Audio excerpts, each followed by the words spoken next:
નમસ્કાર દર્શક મિત્રો, હું છું રૂપલ વણેચિયા. સંપૂર્ણ ન્યૂઝમાં આપનું સ્વાગત છે. જિલ્લા અનુસૂચિત જાતિ અને અનુસૂચિત જનજાતિ સમાજના લોકોએ આજે ભારત બંધનું એલાન આપ્યું હતું. જોકે આજે અનુસૂચિત જાતિ અને જનજાતિના સમાજના લોકોએ ડીસા દીપક હોટલ સર્કલ પર આવેલા બાબા સાહેબ આંબેડકરની પ્રતિમાને ફુલહાર કરી શહેરમાં બજાર બંધ કરાવવા માટે નીકળ્યા હતા. જ્યાં ડીસા પોલીસ દ્વારા પહેલેથી કડક બંદોબસ્ત ગોઠવી દેવામાં આવ્યો હતો અને અનુસૂચિત જાતિ અનુસૂચિત જનજાતિ સમાજના આગેવાનોની પોલીસે અટકાયત કરી હતી.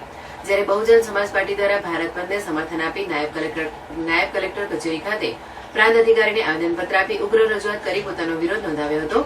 જિલ્લા અનુસૂચિત અને અનુસૂચિત જનજાતિના સમાજના લોકો વિવિધ સૂત્રોચ્ચાર સાથે દલિત અને પછાત જાતિના લોકો સાથે હરહંમેશ અન્યાય થતો હોવાની વાત કરી હતી. સમાજના લોકોએ કહ્યું કે કોર્ટ દ્વારા અનામત મુદ્દે આપેલ જજમેન્ટ ન્યાયપૂર્ણ નથી, જેથી આ અંગે ફેરવિચાર કરી અનામતનો અગાઉનો ચુકાદો માન્ય રાખવો જોઈએ. સુપ્રીમ કોર્ટના આરક્ષણ મુદ્દે આપેલા જજમેન્ટ સામે સવાલો ઉઠાવી આગેવાનોએ જણાવ્યું હતું કે આગામી દિવસોમાં જો નિર્ણય લેવામાં નહીં આવે તો બાબા સાહેબના માર્ગે આગળ વધી વિરોધ કરવાની ચીમકી ઉચ્ચારી હતી.